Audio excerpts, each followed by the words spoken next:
Why are you even here, old man, when you can't do anything right? Jason shouted as the mop water spread across the hallway floor. The words hit the air hard, sharp as broken glass. A few kids laughed, that nervous, mean kind of laugh people use when they want to look tough. The bell had just rung at Lincoln Prep, a tall brick school in downtown Chicago that used to be an office building, and the hallway was packed with students trying to get to the elevators. Mr. Lewis, the black janitor, stood in the middle of the mess, holding his mop, his dark blue uniform shining a little where it had worn thin at the elbows. He didn't say anything at first. He just watched the dirty water run toward the elevator doors and then slowly set the mop back in the bucket. His brown hands steady, his face calm in a way that made Emily's stomach twist. "Come on, Jason, leave him alone," Emily said, but her voice was soft, like she wasn't sure if she really meant it or not. Jason rolled his eyes. "What? He's useless. He can't even keep the floors dry. I almost slipped this morning. This place is trash."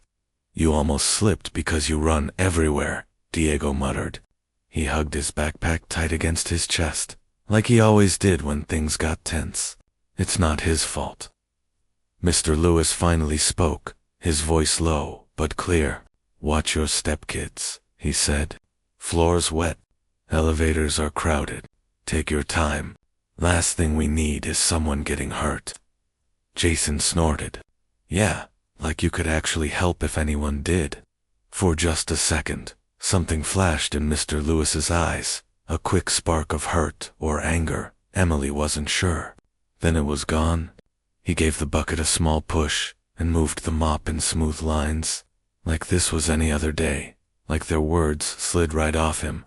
But Emily noticed the way his shoulders sagged a little as the kids rushed past him toward the big silver elevator doors at the end of the hall, where a sign read "Students, use elevators B and C only." "Come on," Emily said to Jason and Diego, trying to pull them away from the growing crowd. Mrs. Parker said, "We have to be on the roof by 3 for the science club thing. If we're late, she'll lock the door." Jason gave one last look at Mr. Lewis, shook his head, and walked off. "Whatever, just hope Mr. Watch Your Step doesn't mess up the elevator too." They squeezed into elevator C with a group of other 8th graders, backpacks pressing into stomachs and faces way too close to each other. The ride to the roof usually took less than a minute, and everyone talked over everyone else, their voices bouncing off the metal walls. Posters hung above the control panel, one about college, one about fire drills, one about respecting all staff members. Jason had drawn a mustache on the picture of a smiling janitor there last week. The ink still smudged the paper. As the doors started to close, a hand slid between them. The doors bumped back open, and Mr. Lewis stepped in, carrying a small red toolbox and a ring of old metal keys. The smell of his lemon cleaner and the sharp scent of machine oil followed him in. The kids groaned in one loud wave. "You gotta be kidding me," Jason said. "Isn't there a broom closet you need to be in?" Mr. Lewis looked at the floor numbers lighting up above the door. "Principal asked me to check the roof door," he said. "Said the lock was sticking. You're going to the science thing, right? We can ride together." "Great," Jason muttered. "Now it'll smell like bleach the whole way." Emily wanted to apologize, to say something kind, but her words got stuck. She watched Mr. Lewis instead. He stood near the front, close to the glowing buttons. His eyes, not on the kids, but on the little screen that showed what floor they were passing. There was a tiny line between his eyebrows, like he was thinking hard about something no one else could see. The elevator jerked, just a small jump at first. Someone gasped. The lights flickered once, twice, then steadied. Jason laughed. "Wow, even the elevator knows he's bad luck." "Shut up, Jason," Diego whispered. He was pressed against the wall now, his knuckles white on the strap of his backpack. "I don't like this. It's too crowded." The car kept rising. Floor 5, floor 6, floor 7. Emily tried to breathe slow. The air felt warm and thick, like there were too many lungs fighting for the same space. The metal box hummed as it climbed, a sound she had never noticed before, like a giant beat trapped in the walls. Then, between floor 9 and floor 10, there was a hard jolt, like the whole world had been yanked by a giant hand. The elevator dropped 2 feet, the floor sliding out from under them. Kids screamed. Someone fell against Emily, knocking the air from her chest. The lights went out, then came back on in a weak yellow glow. The humming stopped. Everything was quiet, except for the echo of their own breathing and the thin, high sound of someone starting to cry. We moving?" Diego asked, his voice shaking. Jason slammed his hand on the door open button. Nothing happened. He hit it again and again. The doors stayed shut. "We're stuck," someone whispered. Jason turned, eyes wide. "Hey, useless," he snapped at Mr. Lewis, but this time his voice was thinner, the tough edge gone. "Do something." Mr. Lewis did not rush. He did not yell. He just placed his toolbox on the floor and stepped closer to the panel, the keys on his belt clinking softly. The kids parted a little without even thinking, like he had suddenly grown taller. He took off a small metal plate below the buttons, with a little screwdriver from his pocket, his fingers moving like he had done this exact thing 1,000 times before. "First, everybody needs to calm down," he said. His voice filled the elevator, deep and steady. "If you scream and pound on the walls, you're gonna waste air and scare each other worse. We got plenty of air and plenty of time. Look at me." Emily's eyes went to his face. So did Diego's. Even Jason, breathing hard, looked up. "There you go," Mr. Lewis said. "Now, who's got a phone with a flashlight?" 3 kids pulled theirs out at once. No bars showed at the top of their screens. No service this high up in the old building. Still, the little lights made the space less scary. The yellow ceiling lamps and the white phone lights mixed, chasing the shadows away from Mr. Lewis's hands as he worked. You know what you're doing?" Emily asked, hugging herself. Mr. Lewis gave her a small smile. "I hope so," he said. "Spent a good part of my life inside elevator machine rooms. These old ones talk to you, if you listen close enough." Jason frowned. "What? Like you watched some videos or something?" "No," Mr. Lewis said. "I used to build them." The words hung there for a second, like they were too big to fit in such a small space. A boy in the back snorted. "Yeah, right." But Emily noticed the way his fingers felt along the wires. How he seemed to know exactly where each part was, even without looking. He tapped a small box, listened, then nodded to himself. "Backup brake did its job," he said quietly. "More to the elevator than to them. That's good. Means you're safe. Now we just gotta get someone to move us." He picked up the old black emergency phone from the wall, pushed the red button, and held it to his ear. Nothing. No sound. No click. Not even static. He tried again. Still dead. "The storm," someone said. Only then did Emily notice the soft rumble of thunder outside, far above them. It had been gray all day. The weather alert had beeped on her mom's phone that morning. "Maybe the main power's on," Mr. Lewis said, nodding at the faint lights overhead. "But the backup line for this phone might be out, or the box on the roof is fried. Either way, we can't talk to the office right now." Diego slid down the wall to sit on the floor. "I hate small spaces," he said, his breath coming too fast. "I hate them. I hate them." Mr. Lewis crouched beside him. "Hey," he said gently. "What's your name again?" "Diego." "Diego, I need you to help me. Can you count your breaths with me? In 4-4, out 4-4, like this." He showed him, slow and even. In 1-2-3-4, out 1-2-3-4. After a few rounds, Diego's shoulders loosened, just a little. "Why are you so calm?" Jason asked. His voice had a tiny shake in it now. We're stuck in a box 10 floors up, and you're just fixing stuff. Mr. Lewis looked at him for a long second. Because panic never opened a door in my life, he said. But a clear head and 2 good hands. Those have saved more people than you'd think. For a while, time went funny. Minutes felt like hours. The air grew warmer. Someone took off their hoodie and fanned themselves. A girl in front whispered a prayer under her breath. Thunder boomed again, closer. The elevator did not move. Emily tried her phone again. Still no signal. Her mom would be waiting downstairs soon, wondering why she was late. The thought made her chest tight. Jason started kicking the door.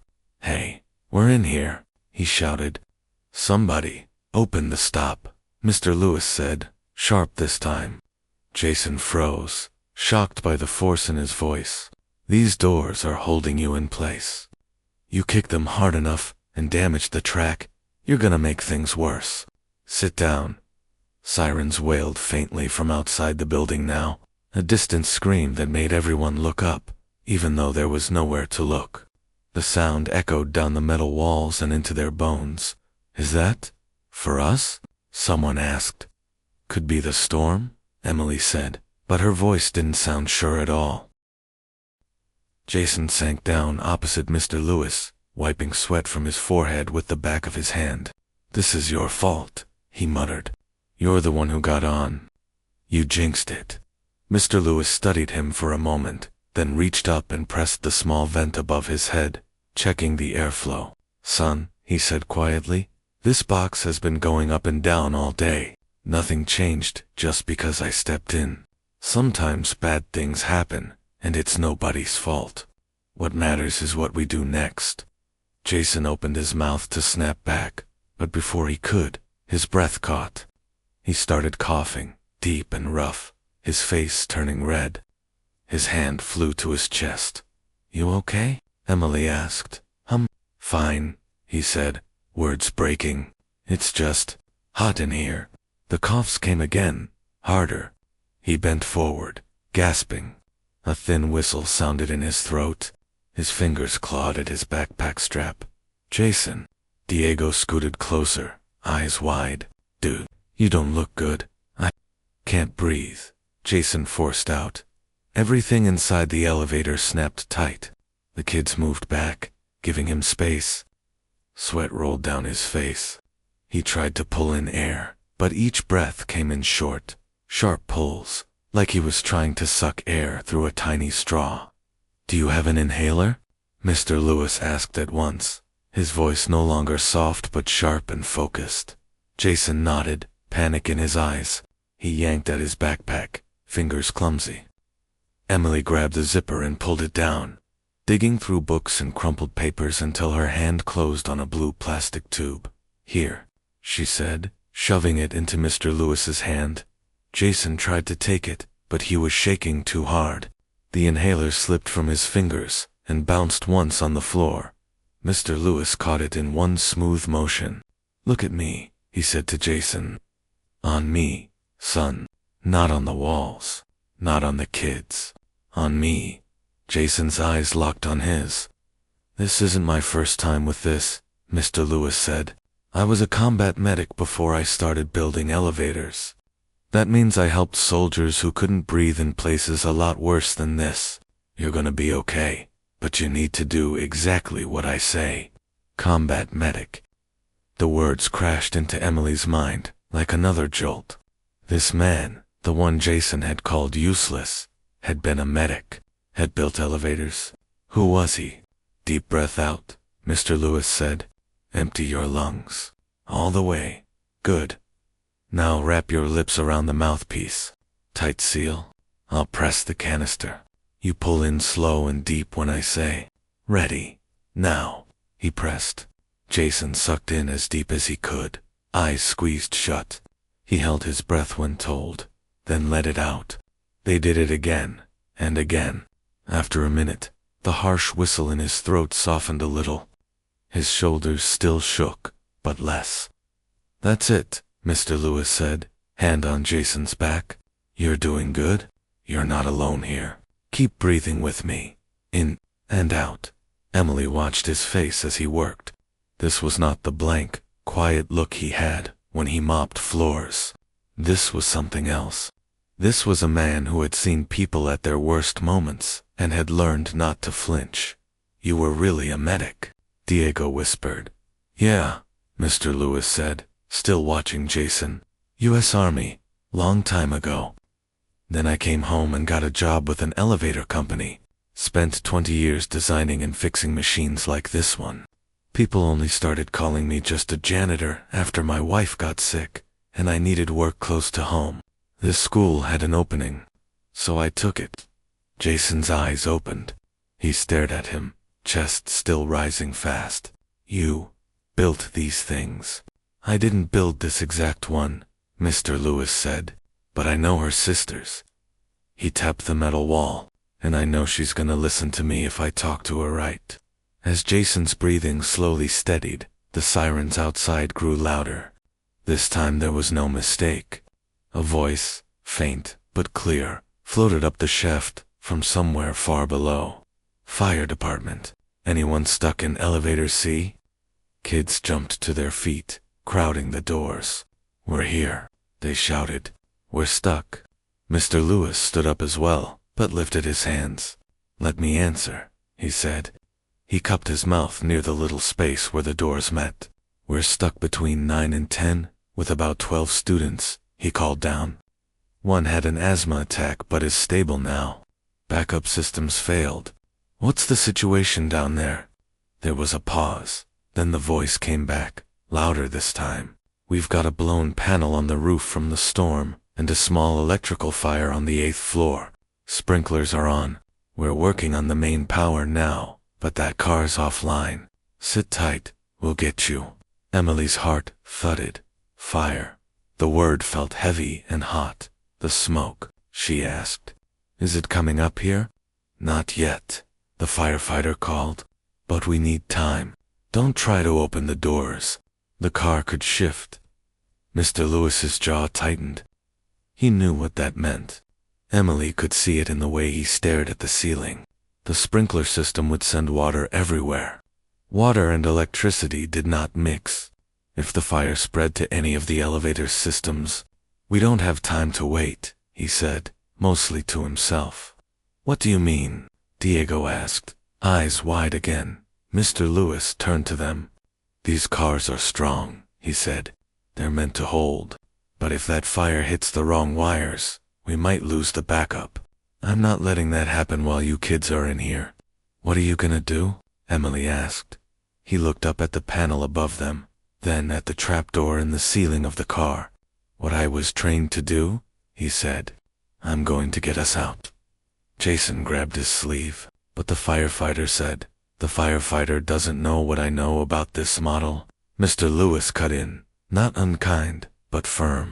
I helped design the manual release system for these, back when your parents were probably your age. I know where the brake levers are. If I can get up to the machine room, I can lower us to a floor and pry these doors open before the fire gets worse. Emily swallowed. Isn't that dangerous? Mr. Lewis gave a small, tired smile. Of course it is, he said. Most things worth doing are. But I didn't spend my life learning all this just to stand here and watch you be scared. He opened his red toolbox and took out a short metal bar and an old flashlight, the kind that took huge round batteries. Then he pulled out a small, worn picture from under the tray and looked at it for a moment before slipping it into his pocket again. Emily caught a glimpse of a boy about her age, with the same eyes as Mr. Lewis, smiling wide. Who's that? She asked, without thinking. My son, Mr. Lewis said softly. He used to be scared of elevators too. I promised him I'd make them safer. I keep my promises. He moved to the center of the car and looked up at the trapdoor. Diego, you're the tallest, he said. I'm gonna get you on my shoulders so you can push that hatch up. Jason, you and Emily, hold him steady. The rest of you, stand back by the walls and don't panic if the car shakes a little. Diego's eyes grew huge. On your shoulders. Over there. But it's high. Mr. Lewis stepped closer and lowered his voice, so only the three of them could hear. You told me you hate small spaces, he said. This is your way out. You help me. We all get to breathe easier, okay? Diego stared at him, then gave a slow nod. Okay? It took some wobbly moments, but soon Diego was standing on Mr. Lewis's broad shoulders, hands flat on the ceiling. He pushed at the hatch. At first it didn't move. The old paint stuck tight. Then, with a hard shove, it popped open, and a draft of cooler air slid into the car. Good job, Mr. Lewis said. He lowered Diego back down, his own knees shaking for a second before he steadied himself with a hand on the wall. Sweat dotted his forehead, but his eyes were bright. He pulled himself up through the hatch next.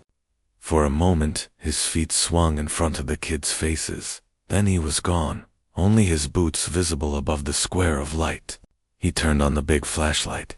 The beam cut through the dark shaft, catching dust and steel beams and the thick black cables that held them. You okay up there? Emily called. I've been in worse places, he called back. Listen up. I'm going to climb this ladder on the side to the top of the shaft, then cross over to the machine room. You might feel a little movement when I work the brake. Don't scream. Don't jump. Just sit down, hold on to something, and trust me. Trust me. The words felt heavy and strange, after all the times they had laughed at him. Emily swallowed hard and sat beside Jason. She reached for his hand without thinking. He didn't pull away. They could hear Mr. Lewis moving above them, his boots clanging softly on the metal rungs of the ladder. Every sound echoed. Every second stretched. What if he falls? A girl whispered. He won't, Emily said, more sure than she felt. He's done this before. Jason stared up at the empty hatch, his face pale. We called him useless, he said, voice shaking. Over and over. And he's up there anyway, for us. Yeah, Diego said quietly. He is. Far above. There was a faint bang, then another, like heavy doors opening. The elevator car shifted just a little, a soft bump under their feet. That's the safety latch, Mr. Lewis shouted down. His voice sounded farther now. I'm almost at the controls. You doing okay down there? We're good, Emily yelled back. Just hurry, please. There was a pause, and when he spoke again, his voice was lower, almost like he was talking to himself. I'm hurrying, son, he said. I'm not losing another kid in a box. Emily looked at Diego. Another. She started, then stopped. She thought of the picture in his pocket, of the promise he had made. The hurt in his eyes when Jason called him useless. Somewhere above, a machine groaned to life, old metal waking up from a long sleep. The car gave a slow, careful shudder. Everyone grabbed for the railings. The floor seemed to slide, not fast like a fall, but like a patient hand was lowering them down inch by inch. It's moving, someone said, almost in awe. He did it. It's actually moving. Through the crack between the doors, a thin line of gray-painted walls slid by. Then another. Floor 9. The car stopped with a soft bump and stayed still. Perfect, came Mr. Lewis's voice, louder now, somewhere near, right between floors. One more time. The car crept down again. The little line of light grew brighter, then darker. Then suddenly, the edge of the doorframe showed. With a last tiny jolt, they settled, and the crack between the doors lined up with the hallway on the 8th floor. Sprinkler water trickled past the edge in a small river. Smoke, thin but real, floated in, bringing a sharp, bitter smell with it. Jason coughed again, but this time from the smoke, not his asthma. It's burning, he choked. We gotta get out. Stay back from the doors, Mr. Lewis called. A second later, his hands appeared at the top of the opening, then his face as he dropped back down through the hatch. His blue uniform was damp with sweat, and there were black smudges on his arms, but he was breathing steady. I'm going to pry them open. When I do, I want you to go out one at a time, fast but careful. Don't push. He wedged the metal bar into the gap and leaned his weight into it. Muscles bunched in his arms. For a moment, nothing happened. Then the doors slid apart with a loud screech, just wide enough for a person to fit sideways. The hallway outside was hazy with smoke, but not full of flame. The sprinklers had done their job. Water rained from the ceiling, splashing on the floor and running toward the stairwell. Somewhere down the hall, men in heavy coats and helmets shouted to each other. "Let the kids out first," a firefighter yelled, running toward them. "You heard the man," Mr. Lewis said. "Jason, you're going first. You had the attack, so you're getting air first. Don't argue." Jason stared at him, eyes wide and wet. I don't deserve this. Isn't about what you deserve," Mr. Lewis said firmly. "It's about what you need. Go." Jason squeezed sideways through the gap. The firefighter caught his arm and led him away. One by one, the other kids followed, wet shoes slipping on the floor, hearts pounding. Emily went near the end. As she stepped out, she turned back. "Aren't you coming?" she asked. "I'm last," Mr. Lewis said. "My job is to make sure no one gets left behind." The firefighter came back, coughing a little. "Sir, the smoke's getting thicker," he said. "You need to move." "In a second," Mr. Lewis replied. He looked around the car one last time, checking every corner, like a father counting his children. Only when he was sure it was empty did he let go of the doors and squeeze out himself. The moment his feet hit the hallway, the car shook again. The firefighter slammed the doors shut just as a shower of sparks popped from the ceiling panel above the elevator. The kids jumped. Emily covered her mouth. A second later, the power in the hallway flickered. "That was too close," the firefighter said, shaking his head. He looked at Mr. Lewis. "You got them out just in time. That was some work you did up there." Mr. Lewis just nodded, breathing hard now that it was all over. His shoulders slumped with a tiredness that seemed to come from deep inside. "Just did what needed doing," he said quietly. An hour later, the kids sat on the curb outside the school, wrapped in blankets the firefighters had given them. The sky over Chicago was still heavy with clouds, but the worst of the storm had passed. The flashing lights from the fire trucks painted the wet street red and blue. Parents ran to hug their kids as they were allowed through the tape. Emily's mom pulled her close and kissed her hair over and over. Diego's aunt cried openly and promised never to tease him about his fear of elevators again. Jason's dad stood with his arms crossed at first, his face tight with anger, but when Jason reached him, he grabbed his son and held on like he never wanted to let go. Mr. Lewis sat on the back of an ambulance, an oxygen mask over his face. A paramedic checked his blood pressure.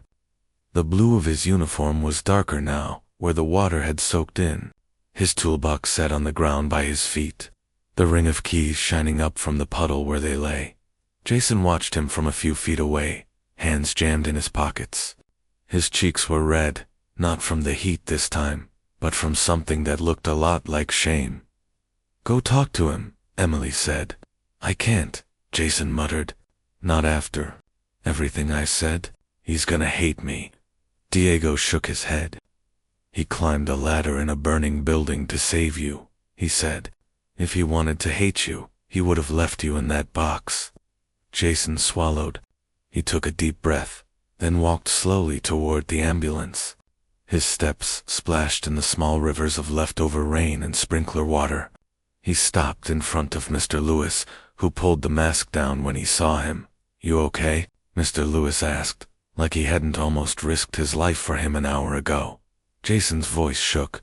I'm sorry," he said, "for what I said, for calling you useless, for drawing on that poster, for all of it. I was stupid." Mr. Lewis studied his face. The hurt from earlier was still there, but something else had joined it now, something softer. "Why'd you say it?" he asked. Jason looked down. "My dad always says, people who mop floors didn't try hard in life," he said. he says. If you end up like that, you wasted everything. I guess I believed him. I wanted to feel better than someone. Did it work? Mr. Lewis asked, gently. Jason shook his head, tears spilling now. No, I just feel like garbage. Mr. Lewis was quiet for a moment. Then he patted the space beside him on the ambulance step. Jason sat down, shoulders hunched. Your dad's wrong about something important, Mr. Lewis said. Work doesn't make a person worth more or less. I've worn a medic uniform, a company suit, and this janitor shirt. I've been the man in charge, and the man no one sees. But I've always been the same me. Jason wiped his nose on his sleeve. Why didn't you tell us who you were? About being a medic. About elevators. About your son. Mr. Lewis looked out at the wet street, the kids, the school. You didn't ask, he said simply. And after a while, you get tired of trying to prove you matter. Sometimes it's easier to just do your job and let folks think what they want. That's not fair, Emily said, walking up with Diego. She hadn't meant to listen, but she had, and now the words burst out of her. We should have seen you. We should have known. He smiled at her, the corners of his eyes crinkling. Well, you know now, he said. Question is, what are you gonna do with it? The next week, the whole school found out. The firefighters had told the principal what Mr. Lewis had done. The local news had come with cameras and bright lights and questions. They showed the burned wires, the stuck elevator, and the quiet man in the blue shirt who had saved 12 kids at the Friday assembly. The principal called Mr. Lewis to the stage. The kids who had been in the elevator stood up front, side by side. Jason held the microphone in shaking hands. I called him useless, he said, his voice echoing across the room. But he's the reason I'm standing here. He's a war medic. He's an engineer. He's a hero. And I was wrong. The gym went quiet. Then, one by one, the students started to clap. It wasn't the wild, silly clapping they did for fun. It was slow and strong and real. Mr. Lewis looked down, his throat working like he was swallowing something hard. For the first time since anyone could remember, he wiped at his eyes. Afterward, the school made him building safety manager on top of his janitor job. They raised his pay. They fixed the broken sign with the janitor's picture. This time, no one drew on it. Instead, someone had written in neat black letters at the bottom, "This man saved us." In the weeks that followed, the kids started to see things they hadn't seen before. The lunch lady humming old songs as she worked. The security guard who knew every student's name. The bus driver who waited an extra minute in the rain for the late kid. Running down the block, they started saying thank you more. They stopped using the word useless like it was a joke. Sometimes, when the last bell rang and the hallways were almost empty, Jason and Emily and Diego would find Mr. Lewis by the elevators. He would teach them how the buttons talked to the motors, how the cables held more than 10 times the weight of the car, how the safety brakes were built to catch them if anything went wrong. He even let them hold his old army dog tags, cool and heavy in their hands. I still don't like small spaces, Diego would say. That's okay, Mr. Lewis would answer. You don't have to like them. You just have to remember who you are when the walls feel close. One afternoon, as they watched the elevator doors slide open smooth and safe, Jason looked at Mr. Lewis and asked, "Do you ever wish you were still the guy in the fancy office, instead of this?" Mr. Lewis thought for a long moment. He looked at the shining floor he had just mopped, at the scuffed shoes running past, at the teenagers who now nodded and said his name with respect. "No," he said at last, "because today I get to see the faces I'm keeping safe. I get to know the kids I'd climb a burning shaft for. That feels like more than enough to me." Jason nodded, his throat thick. "I'll never call someone useless again," he said quietly. Mr. Lewis smiled, warm and steady. "Good," he replied, "because the worth of a person is never in the job they do, but in the way they show up when other people need them."